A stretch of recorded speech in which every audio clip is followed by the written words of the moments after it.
साथियों नमस्कार। मैं आर के अमोल 24 चैनल पर आपका हार्दिक स्वागत है। आज आपको विदेशियों के आक्रमण के संदर्भ में ही सिकंदर के आक्रमण के बारे में चर्चा करेंगे। सिकंदर मकदूनिया के राजा फिलिप का लड़का था, पुत्र था। मकदूनिया यूनान में एक छोटा सा राज्य है।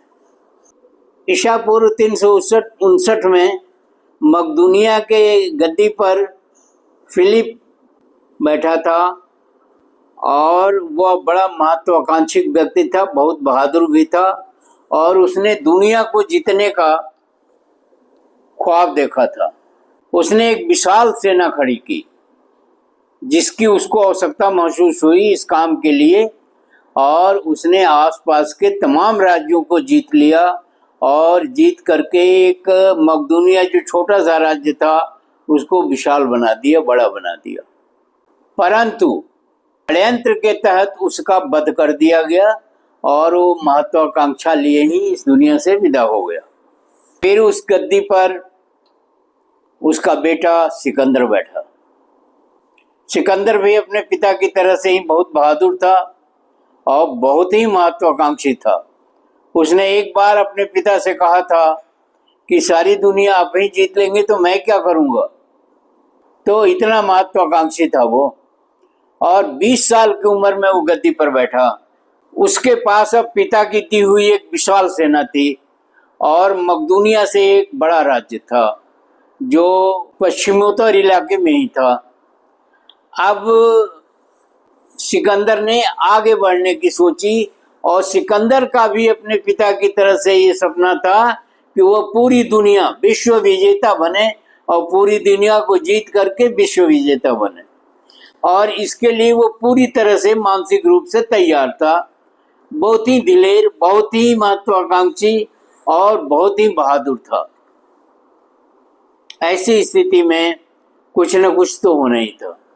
उसके पिता की भी इच्छा थी कि मेरा बेटा जो है वो बहुत बड़ा बहादुर और महत्वाकांक्षी बने, जो अन्य देशों को भी जीत करके और अपने में मिला ले।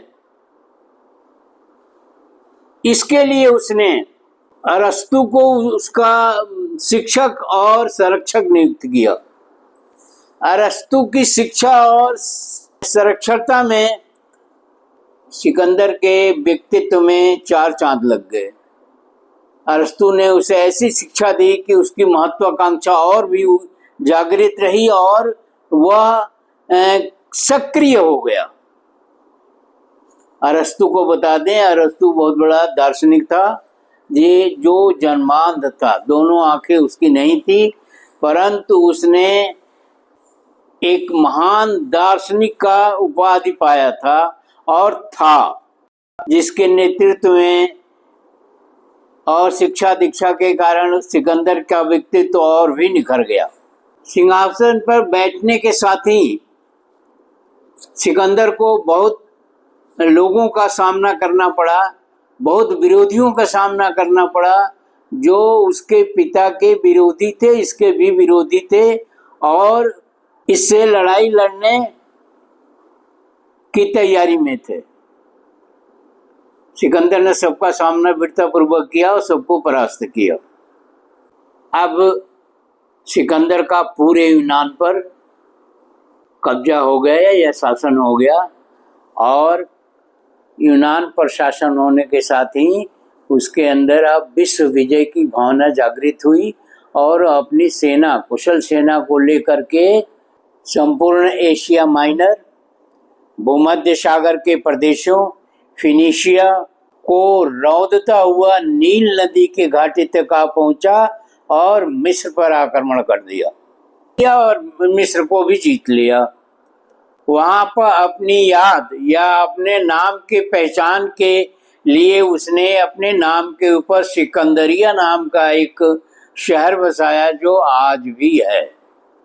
उस समय भारत में 16 महाजनपद थे, जिनमें जो कुछ छोटे थे कुछ बड़े थे, और 16 महाजनपदों के द्वारा ही भारत में शासन सत्ता चल रही थी। इन 16 महाजनपदों में राजा हुआ करते थे। इन राजाओं के अधीन कुछ गणराज्य भी हुआ करते थे। इन 16 महाजनपदों में पश्चिमी इलाके में गांधार और कंबोज थे। बीच के इलाकों में सूरसेन, अस्मक, अवंती जो आज का उज्जैन है, और इसी प्रकार इधर उत्तरी भाग में साकेत जहाँ का राजा प्रसन्नजित था, और काशी उधर मगध था। इसमें मगध सबसे शक्तिशाली था, साकेत भी शक्तिशाली था, काशी भी शक्तिशाली था, और अवंती भी ठीक ठाक था। इस तरह से 16 महाजनपद थे। इनमें सबसे छोटे जो थे वे कंबोज, गांधार और तक्षशिला का इलाका था जो आंभिक शासन कर रहा था। पुरु का इलाका था जो पुरु शासन कर रहा था। अब जब सिकंदर आया तो ये पूरा ब्लूप्रिंट उसके पास था। वो पूरी चीजों से भारत के वाकिफ था और उसने आक्रमण के लिए पूरी तरह से तत्परता के साथ आक्रमण किया। पहले उसने तक्षशिला पर आक्रमण किया। तक्षशिला आंभिक की राजधानी थी और वो एक आंभिक छोटा सा राजा था। आंभिक ने सरेंडर कर दिया, आंभिक ने समर्पण कर दिया सिकंदर के सामने। फिर उसने पुरु पर आक्रमण किया। पुरु भी घोड़सवार सेना जो थी उसकी, क्योंकि आप जानते हैं कि उधर घोड़ों की बहुत अच्छी नस्ल पाई जाती है, तो सिकंदर के पास जो घुड़सवार की सेना थी वो पुरु के हाथियों को सेना के छक्के छुड़ा दिए। उसी समय बारिश भी हुई थी, कीचड़ भी हो गया, और उसकी वजह से कई कारण थे, बहुत कारण थे, जिसकी वजह से पुरु भी बंदी बना लिया गया। बंदी बनाने के बाद उसे सिकंदर के सामने पेश किया गया। जैसा एक कहानी आप जानते होंगे और सभी जानते हैं कि पुरु को जब पेश किया गया तो सिकंदर ने कहा कि आपके साथ कैसा सलूक किया जाए। तो पुरु ने कहा था कि एक राजा जो राजा के साथ सलूक करता है वहीं सलूक किया जाए। इससे सिकंदर बहुत खुश हुआ, और खुश होने के साथ साथ वो चाहता था कि पुरु और आंभिक ये दोनों मिल जाएं। मिलने का मतलब ये था कि दोनों अगर हमारे साथ आ जाएं तो हमारा काम आसान हो जाएगा और हम आगे की तरफ बढ़ जाएंगे। तो इस तरह से उसने दूरदर्शिता दिखाते हुए पुरु को भी छोड़ दिया और पुरु का शासन वो राज्य भी लौटा दिया और दोनों को अपने साथ कर लिया, ताकि आगे उसका टारगेट मगध था। मगध जो था सबसे शक्तिशाली, सबसे बड़ा और सबसे समृद्ध था। मगध को हराने का मतलब था, या मगध पर शासन करने का मतलब था पूरे भारत पर शासन कर रहे हैं, इस तरह की स्थिति थी। बाकी तो छोटे छोटे थे, अवंती, सूरसेन और तमाम जो है और भी थे। उधर 16 महाजनपद थे। इन 16 महाजनपदों में कुछ जनपदों को बता दिया, कुछ जनपद और भी थे जिनमें वत्स भी था जो भागलपुर आज का, ये वैशाली भी था, क्या लिच्छवियों का राज्य था। तो इस तरह से बहुत 16 थे जनपद। इसी बीच में चाणक्य तक्षशिला में ही आचार्य था और उसने किसी तरह से मगध को सूचित किया कि सिकंदर आ रहा है, तक्षशिला का पतन हो चुका है, आंभिक सरेंडर कर चुका है और आप भी तैयार हो जाइए और लड़ने के लिए और इन राज्यों को बचाने के लिए आप अपनी सेना भेजिए। परंतु और वो खुद भी आया मगध, परंतु मगध का सम्राट जो उस समय था वो चाणक्य पर बहुत नाराज हो गया और चाणक्य को बहुत ही जलील किया उसने भरी सभा में, और तमाम चीज़ें हुई, उसको मैं संक्षेप में ही बता रहा हूँ आपको। और चाणक्य वहाँ से पुनः इधर तक्षशिला की तरफ आ गया, और तक्षशिला में उस समय चंद्रगुप्त मौर्य का शिक्षण जो है चाणक्य के अंतर्गत ही हो रहा था। उसने चंद्रगुप्त मौर्य को तैयार किया और बीच में अपनी एक सेना बनाई, और सेना बना करके उन्होंने सिकंदर की सेना का मुकाबला किया। और अपने रण कौशल के कारण सिकंदर ने अपनी सेना 2 भागों में विभाजित कर दी थी। एक भाग का नेतृत्व वो खुद कर रहा था और दूसरे भाग का नेतृत्व उसका सेनापति कर रहा था, जिसका नाम अलेक्जेंडर था। अलेक्जेंडर जो है चंद्रगुप्त मौर्य से लड़ाई हार गया और अपनी बेटी की शादी, हेलेना की शादी भी चंद्रगुप्त से कर दिया। उधर उसकी सेना में विद्रोह जैसा हो गया और सिकंदर कुछ अस्वस्थ भी हो गया। लड़ाई लड़ते लड़ते अस्वस्थ भी हो गया। काफी लंबी लड़ाई लड़ा था सिकंदर। मैं समझता हूं कि एक वर्ल्ड वार की तरह से था। सिकंदर कई सालों से लड़ाई लड़ रहा था। तो इस प्रकार सेना का रुक गया। झेलम में उस समय बाढ़ भी थी, झेलम को पार करना भी मुश्किल था। और सेना के सिपाहियों और सरदार काफी दिनों से बाहर थे अपने घर से, और उसकी वजह से भी उनकी मानसिक स्थिति लड़ने की नहीं थी और उनकी मानसिक स्थिति घर जाने की थी वापस। तो तमाम कारण थे, उसके विफल होने के कारण अनेकों हैं। फिर उसके बाद एक और भी आपको बता दें भारत की ऐतिहासिक स्थिति के संबंध में, कि जितने राज्य थे 16 महाजनपद ये आपस में लड़ा करते थे, और ये आपस में लड़ने के समय अपने ही क्षति करते थे राज्य की। ये बहुत ही वैभवशाली, बहुत ही संपन्न राज्य थे। उस समय भारत में संपन्नता और वैभवशीलता बहुत थी।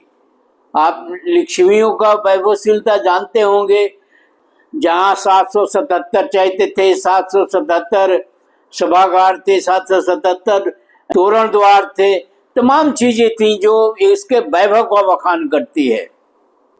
और अब भी मुजफ्फरपुर में वैशाली का एक जगह है, मुजफ्फरपुर से 30 किलोमीटर की दूरी पर, जहाँ उसके खंडहर आज भी मौजूद हैं। मगध बहुत ही संपन्न राज्य था। साकेत बहुत संपन्न था, काशी बहुत संपन्न था, लेकिन ये आपस में ही लड़ा करते थे एक दूसरे से, जिसके कारण राजनीतिक माहौल स्वस्थ नहीं था, सही नहीं था। जैसे आजकल पार्टियां आपस में लड़ रही हैं इस देश के अंदर। इस तरह से उसका फायदा उठाते हुए उसने जीता और चंद्रगुप्त मौर्य के साथ मुठभेड़ में उसका सेनापति हारा, और चंद्रगुप्त ने अन्य महाजनपदों को जीतते हुए मगध साम्राज्य को भी जीता। और मगध साम्राज्य से उसकी एक पुरानी दुश्मनी थी, और फिर मगध का सम्राट चंद्रगुप्त मौर्य बना और अखंड भारत का निर्माण किया, जिसकी 10 पुश्तों ने इस देश पर राज्य किया। अब थोड़ा सा सिकंदर के बारे में बताते हैं।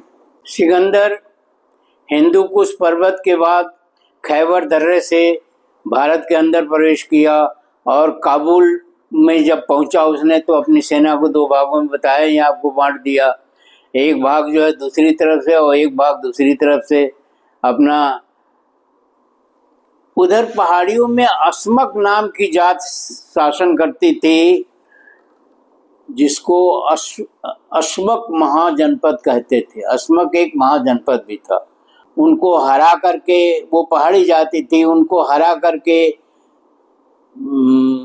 सिकंदर जो है स्वात घाटी में आ गया, स्वात घाटी में, और वहीं झेलम में बाढ़ आ गई और उसके सैनिक जो है बहुत दिनों से बाहर थे, जो घर जाने के ललाई थे, और सिकंदर भी था। सिकंदर का स्वस्थता के कारण सिकंदर वापस चला गया।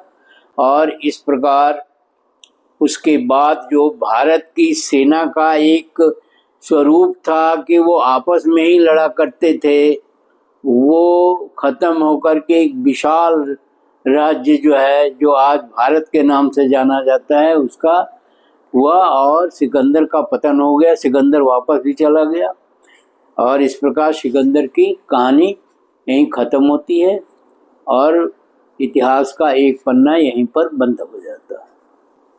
इतिहास का दूसरा पन्ना खुलता है मौर्य साम्राज्य से, और मौर्य साम्राज्य ने जो है सिकंदर के आक्रमण के बहुत बहुत बड़ा प्रभाव पड़ा भारतीय देश पर, और उसकी सामरिक विजय से भारत की सारी पोल खुल गई कि क्या होता था यहाँ और किस तरह से होता था।